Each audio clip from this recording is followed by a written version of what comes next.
हरे कृष्णा। आज हम चर्चा करेंगे गीता के 17वें अध्याय की। इस अध्याय में भगवान श्री कृष्ण अर्जुन को श्रद्धा के 3 विभागों के बारे में बताते हैं। तो हमने 14वें अध्याय में पढ़ा था कि भगवान श्री कृष्ण ने अर्जुन को प्रकृति के 3 गुणों के बारे में बताया था, जो थे सतोगुण, रजोगुण और तमोगुण।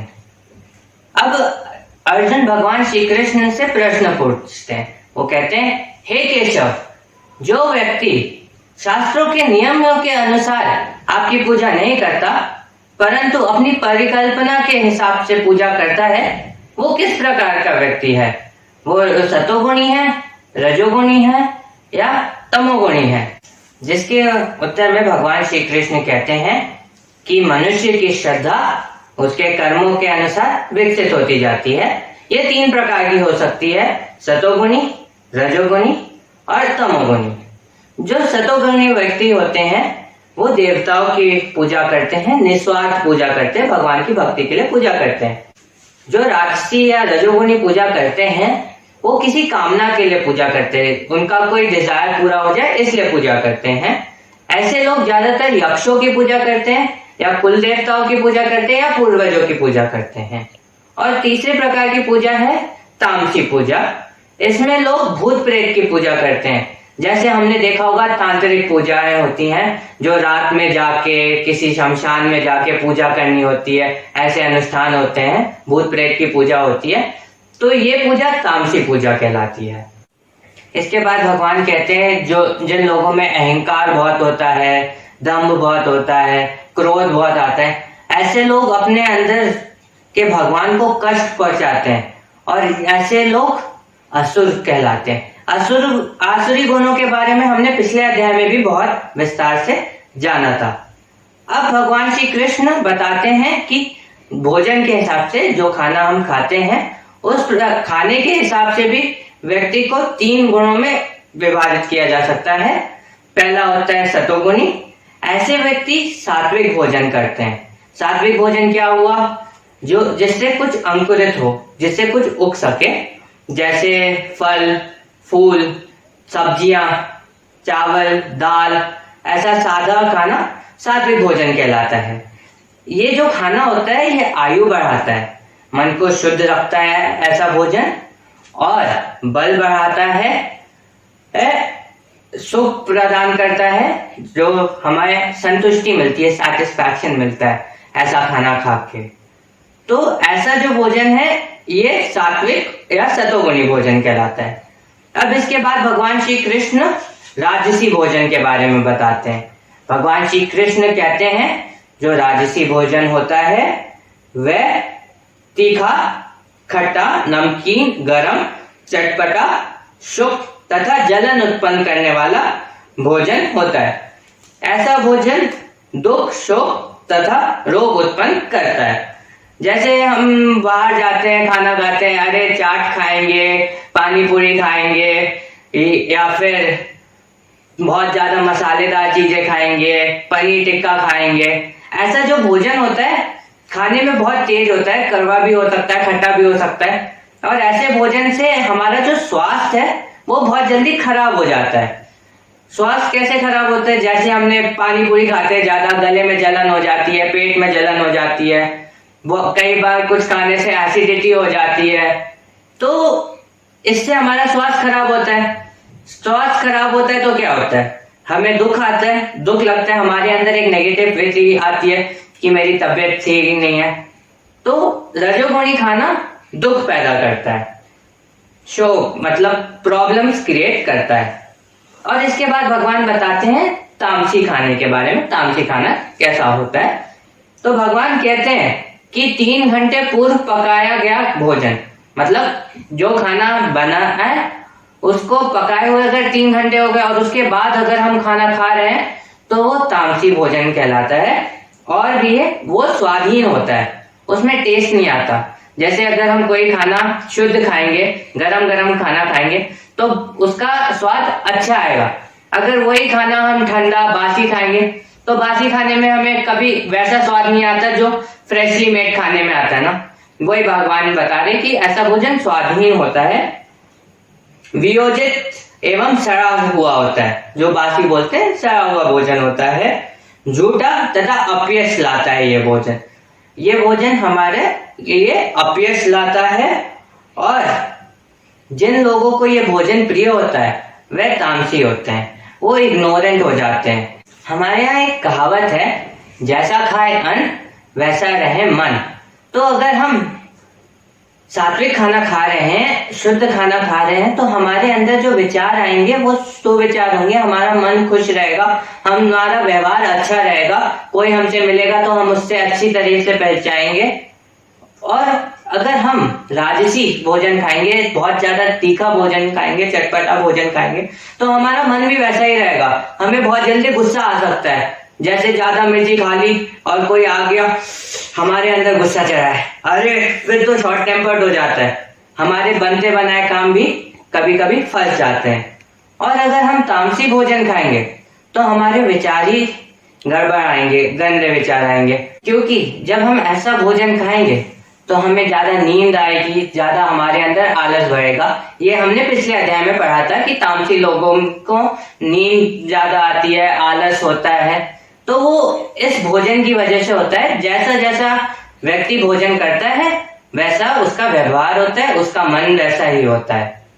इसके बाद भगवान श्री कृष्ण यज्ञ के बारे में बताते हैं कि यज्ञ भी 3 प्रकार के हो सकते हैं, सतोगुणी यज्ञ, राजसी यज्ञ, तामसी यज्ञ। भगवान श्री कृष्ण कहते हैं, जो यज्ञ शास्त्रों के नियम अनुसार किया जाए और उसके फल, उसको करने से फल की कोई इच्छा ना हो, भगवान की भक्ति के लिए जो यज्ञ किया जाए, तो ऐसा यज्ञ सात्विक यज्ञ कहलाता है। और जो यज्ञ किसी कामना को पूर्ण करने के लिए किया जाए, कि हम ये यज्ञ कर रहे हैं, इसके बदले में भगवान जी हमें ये दे दो, मैं आपकी पूजा कर रहा हूँ, मुझे आप कार दे दो, इसके लिए हम लोग बड़ी पूजा करवा देते हैं, तो ऐसा जो यज्ञ होता है ये राजसी यज्ञ होता है। और जो यज्ञ किसी भी नियम अनुसार ना किया जाए, प्रसाद ना बांटा जाए उस यज्ञ में, और वैदिक मंत्रों का उच्चारण भी ना किया जाए, बस दिखावे के लिए, मिथ्या प्रतिष्ठा के लिए या अहंकार के लिए जो यज्ञ किया जाए, ऐसा जो यज्ञ है वो तामसी यज्ञ माना गया है। इसीलिए आपने देखा होगा कि हमारे यहाँ जो भी पूजा होती है, चाहे घर में हो या मंदिरों में हो, उस पूजा के बाद प्रसाद अवश्य मिलता है। और अगर हम और गौर फरमाएंगे तो हमें पता चलेगा जो वो प्रसाद होता है वो हमेशा सात्विक भोजन होता है। हाँ, हमें कभी भी तीखा खाना नहीं मिलेगा या तेज खाना नहीं मिलेगा, जो भी प्रसाद मिलेगा वो सात्विक सरल भोजन मिलेगा। अब इसके बाद भगवान श्री कृष्ण अलग प्रकार की तपस्याओं के बारे में बताते हैं। सबसे पहले भगवान श्री कृष्ण शारीरिक तपस्या के बारे में बताते हैं। भगवान श्री कृष्ण कहते हैं, परमेश्वर, ब्राह्मणों, गुरु, माता पिता जैसे गुरुजनों की पूजा करना तथा पवित्रता, सरलता और अहिंसा का पालन करना, ऐसी जो तपस्या होती है ये शारीरिक तपस्या होती है।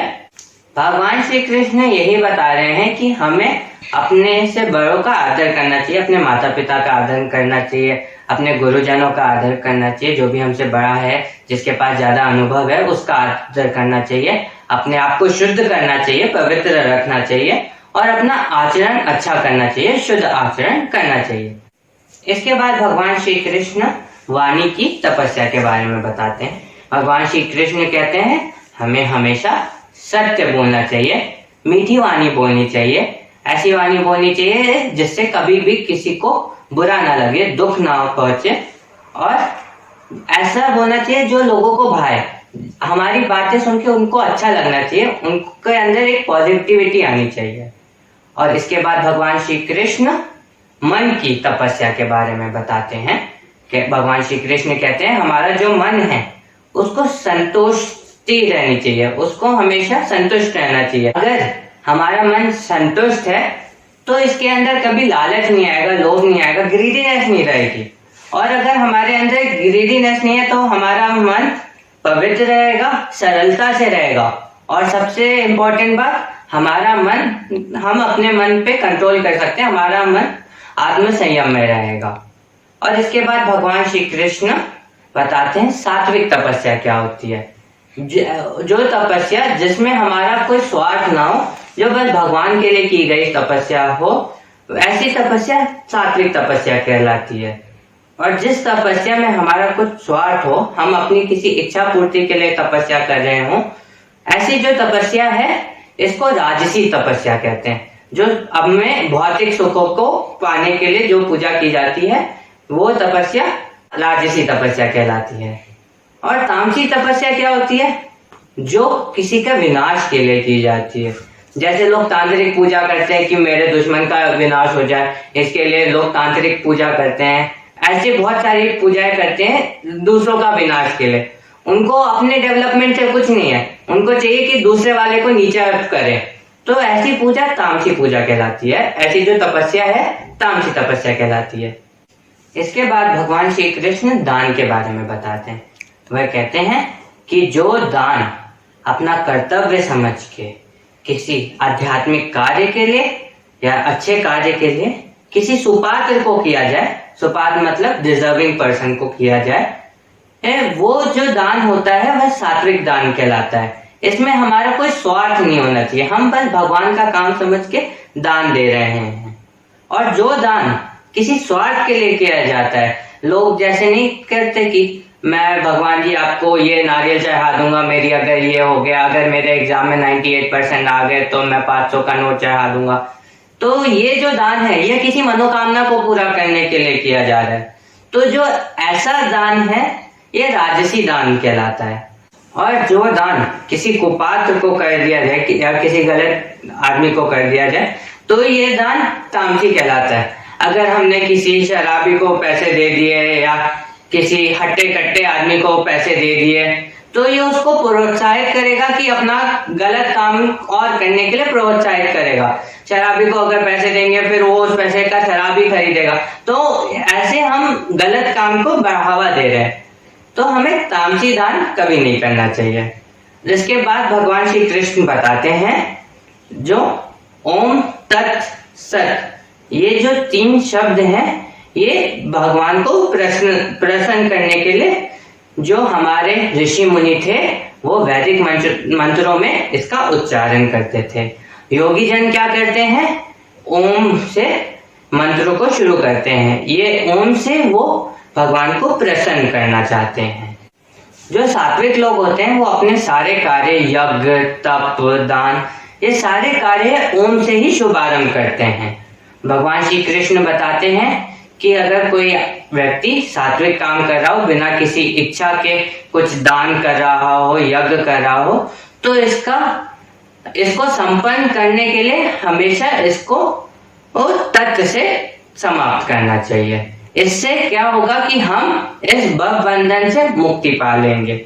इसके बाद भगवान श्री कृष्ण कहते हैं कि जो हम यज्ञ करते हैं बिना किसी इच्छा के, बिना किसी लोभ के, बस भगवान की श्रद्धा में जो यज्ञ किया जाता है, तप किया जाता है, दान किया जाता है, ऐसे यज्ञ को हम सत्य कहते हैं। और जो व्यक्ति इसको संपन्न करता है उसको भी सत्य कहा जाता है। बिना श्रद्धा के जो दान, तप, यज्ञ किया जाता है वो असत्य कहलाता है। और अंत में ये असत्य यज्ञ, दान या तप ये व्यर्थ हो जाते हैं। तो हमने गीता के 17वें अध्याय से 3 प्रकार की श्रद्धा के बारे में जाना। कैसा भोजन होना चाहिए हमारा, कैसे दान होना चाहिए, कैसी तपस्या होनी चाहिए, कैसा यज्ञ होना चाहिए। तो हमें अपने अंदर सद्गुण का बढ़ावा देना चाहिए, सात्विक मार्ग पे चलना चाहिए और राजसी और तामसी गुणों को कम से कम करना चाहिए। और इसी के साथ गीता का 17वां अध्याय समाप्त हुआ। हरे कृष्णा।